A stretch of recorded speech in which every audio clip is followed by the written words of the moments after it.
3절까지 우리 한 절씩 교독하시고 마지막 절은 같이 읽겠습니다. 다윗이 이르되 사울의 집에 아직도 남은 사람이 있느냐? 내가 요나단으로 말미암아 그 사람에게 은총을 베풀리라 하니라.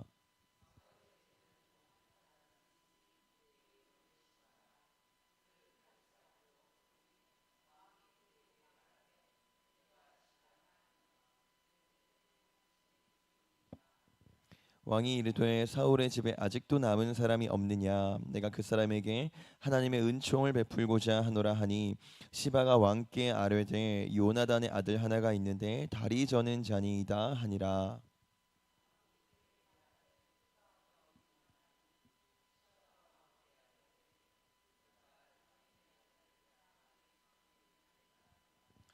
다윗 왕이 사람을 보내어 로드발 암미엘의 아들 마길의 집에서 그를 데려오니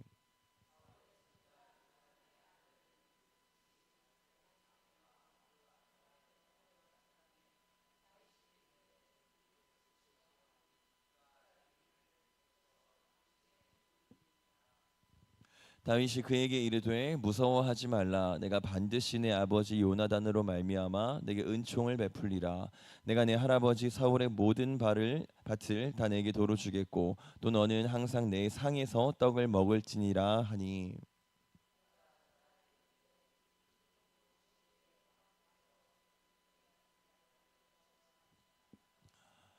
왕이 사울의 시종 시바를 불러 그에게 이르되 사울과 그의 온 집에 속한 것은 내가 다 내 주인의 아들에게 주었노니.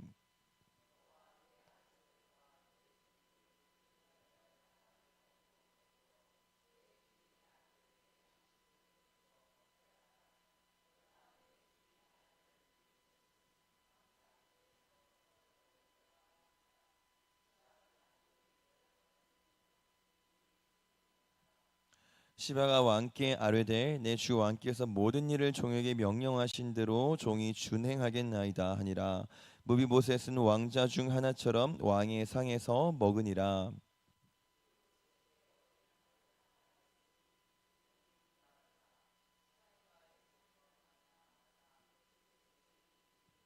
같이 읽겠습니다.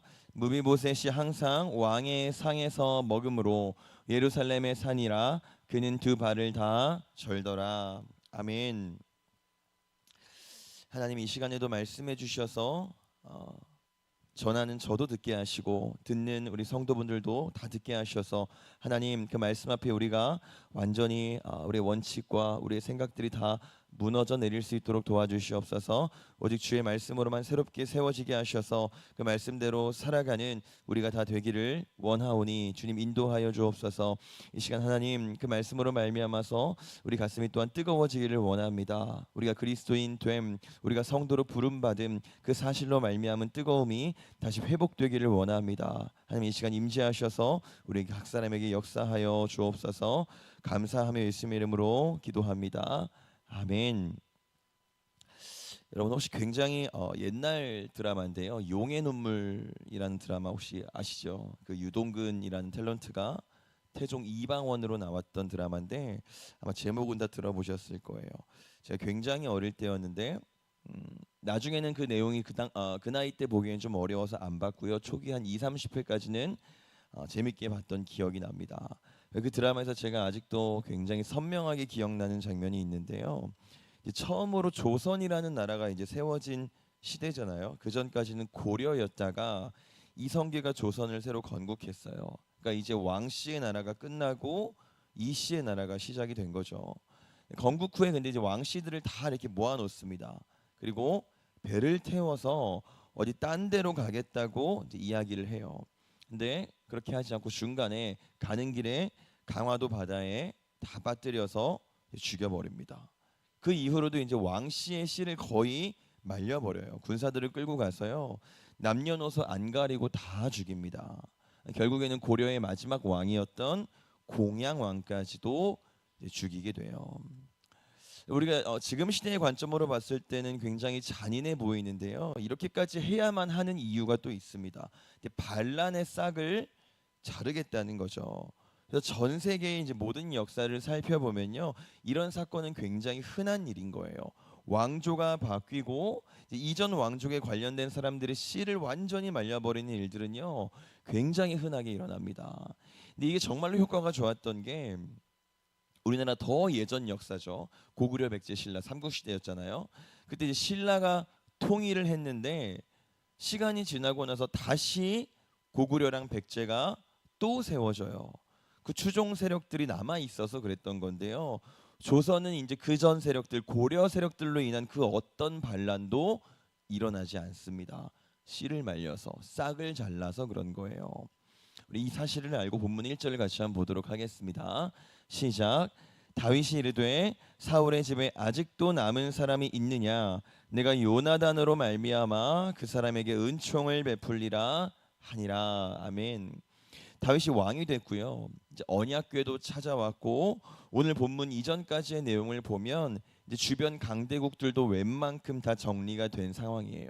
하나님이 은혜를 허락하셔서 전쟁만 했다 하면 다 이겼습니다. 이제 불안했던 나라가 꽤 안정을 찾아가고 있는 모양새예요.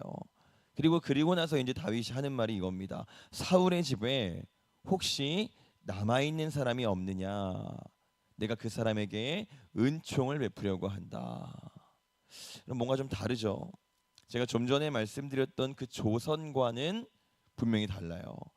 사울의 집에 혹시 남아 있는 사람이 없느냐라고 물어봤으면 여기까지만 봤으면 아 사울의 씨를 말리려고 하는구나 라고 짐작할 수 있겠죠. 일반적인 역사가들은 그렇게 생각할 거예요. 그게 나라를 건강하게 세우는 상식적인 방법입니다. 근데 그 다음 말이 우리의 예상을 완전히 벗어났죠. 뭐라고 하죠? 내가 그에게 은총을 베풀려고 한다. 여러분 아시죠? 다윗이 왕이 된 건요 세습이 아니었어요. 한마디로 자연스러운 일이 아니었다는 겁니다. 왕의 적자가 왕이 된 게 아니고요. 일반 역사가의 관점으로 보면 일종의 반란입니다. 사울의 아들 요나단이 원래대로라면 왕이 됐어야 되는 게 정상이죠. 근데 요나단은 뭐 죽었으니까 그러면 요나단의 아들이 왕이 되든지 아니면 그 외 다른 왕족이 왕이 되는 게 순리라는 거예요. 그리고 오늘 본문 이전까지 제가 아까 어떤 일이 있었다 그랬죠? 외부의 적을 웬만큼 다 섬멸했습니다. 나라 밖을 아주 안정적으로 만들어 놨어요. 그럼 그 다음은 이제 뭐죠? 나라 안을 안정적으로 다져야 되잖아요. 그리고 새로운 이제 왕조를 세우는 왕이 나라 안을 안정시키는 가장 확실한 방법은 숙청하는 겁니다. 여러분 세종대왕 다 아시죠? 세종대왕이 아마 우리나라 역사상 가장 위대한 왕으로 기억되는 왕인데 세종대왕이 대왕이 될 수 있었던 건요. 그 전 왕이었던 태종의 숙청이 있었기 때문이에요. 왕의 이름만 들어도 벌벌 떨 정도로 왕권을 강화시켜 놨기 때문에 세종대왕이 자기의 소견대로 소신대로 다스릴 수 있었던 겁니다. 그리고 심지어 다윗은요 얼마 전에 바로 직전에 반란도 경험했던 사람이에요. 사울 왕의 군대 장관이었던 아브넬이 군권을 가지고 다윗을 대적했던 거 기억나시죠? 이스보셋을 왕으로 세우고 다윗과 싸웠던 거 기억하시죠? 다윗은 그 경험까지도 분명히 있는 사람이에요. 근데 그럼에도 불구하고 지금 다윗의 결정은 내가 그에게 은총을 베풀리라 하고 있는 겁니다. 여러분 우리는 이걸 어떻게 이해해야 될까요?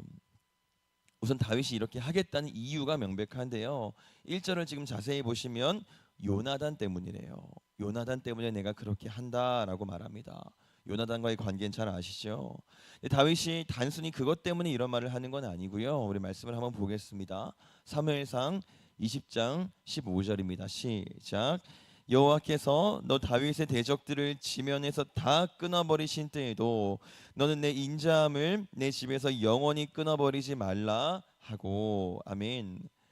다윗과 요나단이요 마지막으로 헤어지면서 했던 말이에요. 둘이 언약을 하나 맺습니다. 그 언약이 뭐냐면 다윗아 하나님이 너의 모든 대적들을 다 없애신 그때에 너는 너의 인자함을 내 집안에 영원히 베풀어야 한다 이겁니다. 너의 대적들을 다 없애신 그때에 언제죠? 지금이잖아요. 그때가 되니까 지금 다윗이 사울 집의 사람 요나단 집의 사람을 찾아 나서고 있는 거예요. 은총을 베푸려고요. 여러분 냉정하게 이스라엘의 안정을 위해서라면, 지금 다윗의 세운 새 왕조를 위해서라면 사울 집안 사람들 살려두면 안 됩니다. 여전히 추종 세력들이 남아 있어요. 심지어 다윗은 지금 얼마 전까지 사울 집안 사람 때문에 반란까지 경험했던 사람입니다. 근데요, 하나님 앞에서 맺은 언약이 더 먼저였던 겁니다. 하나님 앞에서 지켜야 했던 율법이 더 먼저였던 거예요. 여러분, 우리는 참 명분을 좋아할 때가 있죠. 율법을 무시할 만한 명분이 생기는 걸 좋아할 때가 있어요. 교회 일을 소홀히 할 수 있는 명분이 생기면 그것들을 따라 결정할 때가 생각보다 굉장히 많습니다.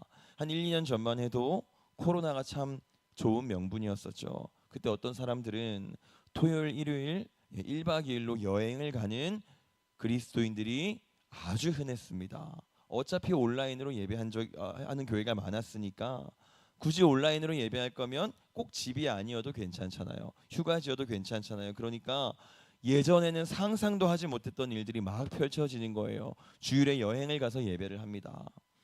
그러다가 코로나가 어느 정도 끝나고 다시 예배에 나오려니까 몇 배가 힘들어진 거죠. 근데 여러분, 그 명분이라는 게요, 하나님 앞에서는 다 무용지물이 돼야 되는 거예요. 다윗이 왕국을 세우는 명분보다 더 큰 명분이 우리의 삶에 있을까요? 없잖아요. 근데 다윗은 그 명분 앞에서도 율법을 택했습니다. 그 큰 명분 앞에서도 하나님을 택했어요. 우리가 성경의 가르침을 무시할 수 있는 명분은 전혀 존재하지 않는다는 겁니다. 그건 어쩔 수 없지. 지금은 어쩔 수 없지. 이게 안 통하는 게 하나님 앞이라는 거예요. 여러분, 이제 다윗이와 사울 집안 사람을 결국 찾아냈습니다. 찾아냈는데요, 좀 문제가 있네요. 우리 3절 같이 보겠습니다. 시작. 왕이 이르되 사울의 집에 아직도 남은 사람이 없느냐, 내가 그 사람에게 하나님의 은총을 베풀고자 하노라 하니 시바가 왕께 아뢰되 요나단의 아들 하나가 있는데 다리 저는 자니이다 하니라. 아멘. 지금 다윗이 찾은 사울 집안 사람을 한 명 찾았는데요, 무비보셋이라는 사람인데 요나단의 아들입니다. 근데 문제가요, 장애인이었대요. 다리를 저는 자였습니다. 이 왜 그랬냐면 어릴 때 전쟁이 터져서 유모가 그 아기를 안고 달려가다가 떨어뜨려 가지고 다리가 망가졌던 거예요. 근데 여러분, 장애인에 대한 인식을요, 우리가 좀 과거로 가서 한번 생각해 볼게요. 지금 말고 과거요. 제가 어릴 때만 하더라도 장애인들은 별로 좋은 대접을 못 받았습니다. 뭐 예를 들어 식당에 문을 열고 첫 손님이 장애인이 들어오면 쫓아낸다거나 하는 일들도 있었죠. 뭐 전염병자 취급을 하거나 심지어 부모들도 장애가 있는 아이가 있으면 걔랑 놀지 말라고 이런 부끄러운 말들을 서슴없이 하던 시대가 고작 한 2, 30년 전이에요. 심지어 옛날에는 왼손잡이도 장애인 취급을 받았었죠. 오죽하면 여러분, 이 손이 오른손이잖아요. 옳다는 뜻의 오른손이죠. 서양도 똑같습니다. 왼쪽은 레프트인데 오른쪽은 라이트죠. 이 라이트의 다른 뜻은 옳다라는 뜻이에요. 근데 다윗의 시대는 더 옛날이잖아요. 이때 장애인에 대한 인식은요, 그냥 무가치한 사람들이에요. 전혀 가치가 없는 존재들로 여겨졌습니다. 근데 다윗은 그걸 신경 쓰지 않았어요.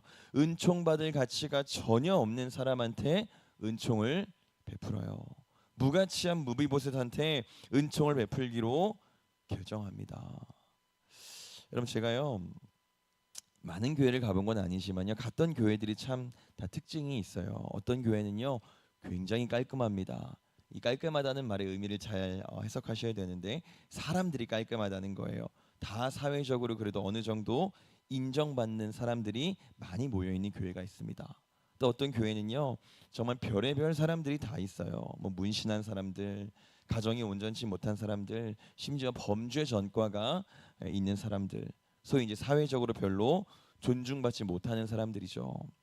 이 중에 여러분 생각해 보시면 어떤 교회가 더 능력이 있을까요? 상식적으로 생각했을 때 당연히 더 깔끔한 교회겠죠. 그런 교회들은요, 교회 분위기가 정말 좋아요. 뭐 하나 사역에 진행합시다라고 하면요, 일사천리예요. 교제도 오늘은 누구 집에 초대하고 내일은 또 누구 집에 초대하고 굉장히 선한 모습들이 많이 보여요. 또 대외적으로도 사업을 많이 합니다. 지역 봉사도 활발하게 하고 뭐 명절이나 크리스마스 이럴 때가 되면은 무료 급식도 하고 독거노인도 방문하고 고아원도 방문하고 굉장히 많은 것들을 해요. 근데 여러분 정말 신기한 건요. 정말 웃긴 건요. 그 교회에는 이혼한 사람들이 가지를 못해요. 오지 말라고 하는 건 아닙니다. 가지를 못해요. 대학 못 간 청년이 가지를 못해요. 40 넘어서까지 결혼을 못한 청년들이 가지를 못해요. 행색이 꾀재재한 사람들이 가지를 못합니다. 소위 말해서 사회적으로 인정받지 못하는 사람들이 그 교회에 발을 들이지를 못해요. 제가 어떤 교회에 있을 때 이야기인데요. 군대에 있을 때 가혹행위 때문에 장애를 얻은 한 형제가 있었어요. 원래 멀쩡하던 분이었는데 많이 맞아서 장애인이 됐습니다. 말하는 게 굉장히 어눌해졌고 이제 외모도 좀 보기에 일반적이지 않아졌고 걷는 것도 좀 불편해졌어요. 근데 그 교회 청년들이 그래서 너나 할 것 없이 굉장히 잘 챙겨주던 청년이었고 형제였는데요. 그러다가 어느 날 그 교회에서 이제 청년들끼리 MT를 가는데 그 형제도 같이 가겠다고 이야기를 했습니다. 근데 청년들이 난색을 표하는 거예요. 심지어 몇몇 청년은 저한테 찾아와서 상담을 요청하기도 했습니다. 그 오빠가 그 형제를 말하는 겁니다. 그 오빠가 자꾸 전화번호도 물어보고 쳐다볼 때도 좀 음흉하게 쳐다보는 것 같고 그래서 지금 모든 청년들이 같이 안 갔으면 하는 마음이다. 어떻게 하면 상처받지 않게 잘 말할 수 있을까요? 묻더라고요. 제가 너무 화가 나서 엄청 화를 냈습니다. 그럼 그건 핑계죠. 전화번호 물어보고 쳐다보고 그건 다 핑계예요. 그냥 같이 가기 싫은 겁니다. 불편한 거예요.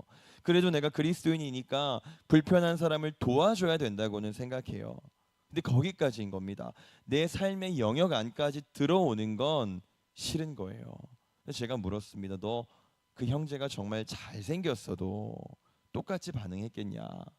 그 형제가 최소한 평범한 사람이기만 했어도 너가 지금처럼 생각을 했겠냐?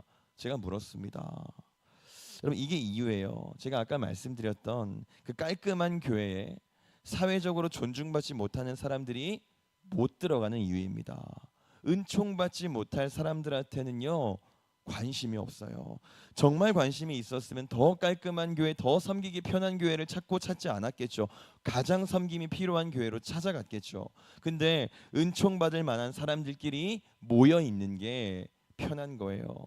사랑받을 만한 사람들끼리 있는 게 너무 좋은 겁니다. 이것저것 많이 사역을 하니까 능력도 있는 것 같아요. 근데 거기 속으면 안 되는 겁니다. 그렇게 사역하는데 그렇게 봉사하는데 정작 내 옆에 내 옆집에 그 질 나쁜 아저씨하고는 상종도 하기 싫어하는 게 본질이라는 겁니다.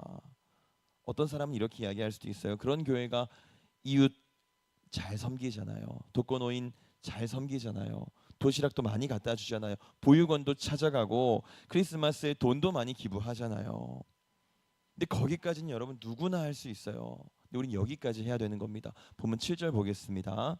시작. 다윗이 그에게 이르되 무서워하지 말라. 내가 반드시 내 아버지 요나단으로 말미암아 내게 은총을 베풀리라. 내가 내 할아버지 사울의 모든 밭을 다 내게 도로 주겠고 또 너는 항상 내 상에서 떡을 먹을지니라 하니. 아멘. 다윗이요 무비보셋한테 은총을 베풀리라 말한 다음에 사울에게 있던 밭을 다 주겠다 합니다. 돈을 주겠다는 거죠. 여기까지는 누구나 다 할 수 있어요.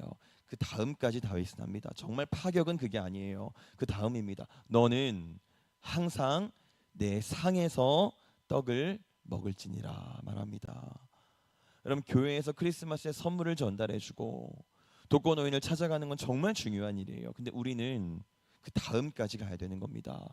은총이 필요한 사람들, 은총 받을 만한 사람이 아니라 은총이 필요한 사람들에게 돈을 주는 게 아니라 내 상을 내어주는 거예요.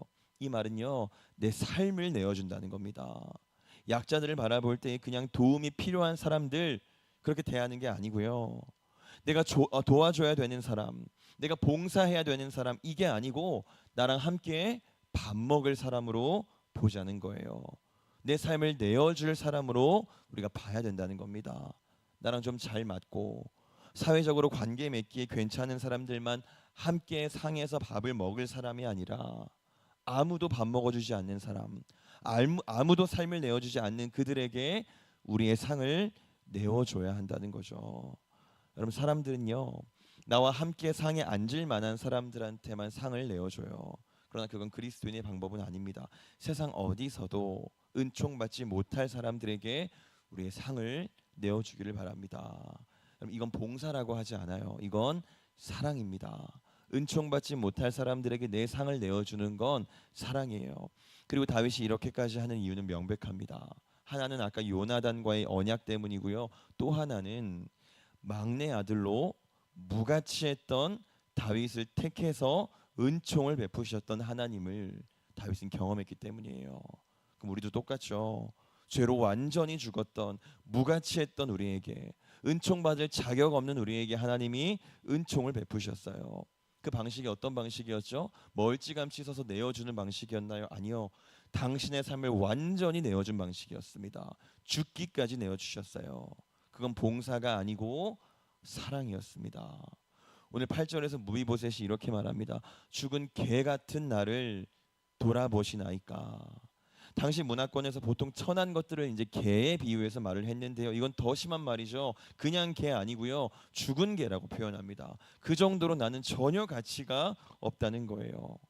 여러분, 그 사랑을 우리가 받았습니다. 그런 존재였던 우리가 그런 사랑을 받았어요. 존귀한 사람이었던 우리가 아니고요. 죽은 개 같은 우리를 주님이 기꺼이 삶을 내어주셔서 살려내신 거예요. 이걸 믿으면 우리도 동일하게 그렇게 해야 된다는 것도 믿는 겁니다. 근데 이건 사람한테만 그렇게 하라는 게 아니에요. 당연히 우리 하나님한테 먼저 그렇게 하는 겁니다. 내 삶을 온전히 보존한 채 예수님 믿습니다 라는 건 불가능한 거예요. 그 생각은 아예 우리가 하지도 않아야 되는 겁니다. 오늘 다윗이 처음에 보여줬죠. 새 왕조를 건설해야 되는 그 엄청난 명분을 하나님 앞에서 뭉개버렸잖아요. 하나님한테도 내 상을 내어드리는 거예요. 내 삶을 다 내어드리는 겁니다. 여러분, 하나님을 믿는다는 건요, 내 명분은 다 챙기고 내 삶은 다 그대로 보존한 채로 따라갈 만한 상황에서, 내 상식적으로 납득이 될 만한 상황에서만 따라가겠습니다, 이게 아니라는 거예요. 내 명분을 다 포기하는 겁니다. 완벽한 명분이라고 할지라도 포기하는 거예요. 새 왕국을 세워야 하는 그 엄청난 명분도 뭉개버렸던 것처럼 우리의 명분을 다 내려놓는 겁니다. 삶을 내어드리는 거예요. 그리고 이 대상은 우리 주변 사람들한테도 동일하게 적용됩니다. 죽은 개 같았던 무비보셋, 도무지 은총받을 가치가 없는 사람들한테 다윗은 돈만 주지 않았어요. 내 상에 앉혔음을 여러분 기억하시기 바랍니다. 나랑 잘 맞는 사람, 사회적으로도 사랑받을 만한 사람, 누구나 사랑해줄 만한 그런 사람, 그들에게 삶을 내어주는 건 누구나 하는 일이에요. 그러나 가치 없는 사람에게 삶을 내어주는 사람은 없습니다. 이제 우리가 그렇게 하기를 원합니다.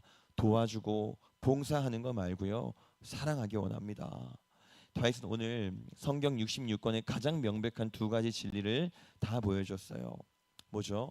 예수께서 이르시되 내 마음을 다하고 목숨을 다하고 뜻을 다하여 주 너의 하나님을 사랑하라 하셨으니, 이게 크고 첫째 되는 계명이요 둘째도 그와 같으니 내 이웃을 내 자신과 같이 사랑하라 하셨으니, 이 두 계명이 온 율법의 선지자의 강령이니라.